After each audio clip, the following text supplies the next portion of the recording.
বাংলাদেশ সেনাবাহিনীর উচ্চ পর্যায়ে একযোগে কয়েকটি গুরুত্বপূর্ণ পদে রদবদল আনা হয়েছে। 22 ফেব্রুয়ারি দুপুরে সেনা সদর থেকে সংক্রান্ত বদলির আদেশ জারি করা হয়। প্রতিরক্ষা মন্ত্রণালয় সূত্রে বিষয়টি নিশ্চিত করা হয়েছে। বাহিনীটির শীর্ষ নেতৃত্বে কারা পেলেন কোন দায়িত্ব তা নিয়ে বিস্তারিত জানাচ্ছেন মেহেদী হাসান। সমরে আমরা, শান্তিতে আমরা, সর্বত্র আমরা দেশের তরে, এই মূলমন্ত্র ধারণ করে সার্বভৌমত্ব রক্ষায় অতন্ত্র প্রহরী হিসেবে দায়িত্ব পালন করে আসছে বাংলাদেশ সেনাবাহিনী। দেশে কিংবা বিদেশে যে কোনো সংকটে যাদের উপস্থিতি নিয়মিত, সেই বাহিনীর শীর্ষ পর্যায়ে এবার আনা হয়েছে গুরুত্বপূর্ণ পরিবর্তন।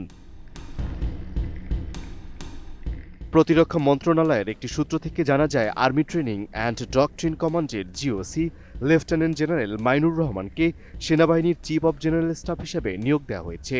এই পদে আগে দায়িত্ব থাকা লেফটেন্যান্ট জেনারেল মিজানুর রহমান শামীম সম্প্রতি অবসরে যাওয়ায় তার স্থলেই দায়িত্ব পাচ্ছেন মাইনুর রহমান। ফিনিশ আপনার ঘরবাড়ি ও আঙ্গিনা সকল কীটপতঙ্গ ধ্বংস করে।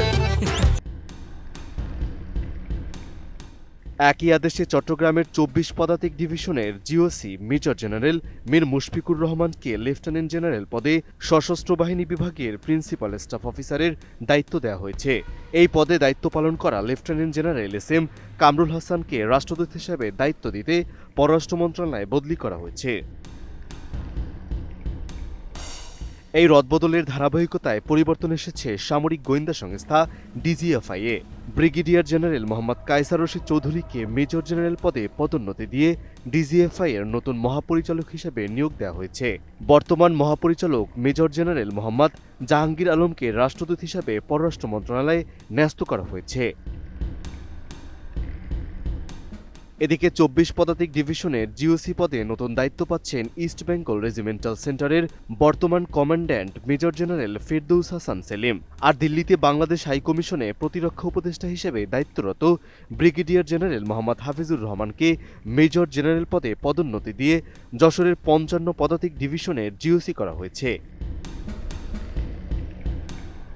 ওই ডিভিশনের বর্তমান GOC major general JM. Imadul ইসলামকে ইস্ট বেঙ্গল রেজিমেন্টাল সেন্টারের কমান্ড্যান্ট হিসেবে বদলি করা হয়েছে। ফলে শীর্ষ পর্যায়ের একাধিক গুরুত্বপূর্ণ দায়িত্বে একযোগে নতুন নেতৃত্ব দায়িত্ব নিচ্ছেন।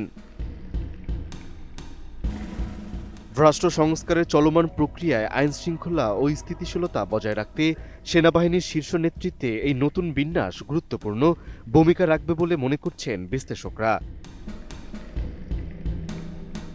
মেহেদী হাসান, এটিএন নিউজ।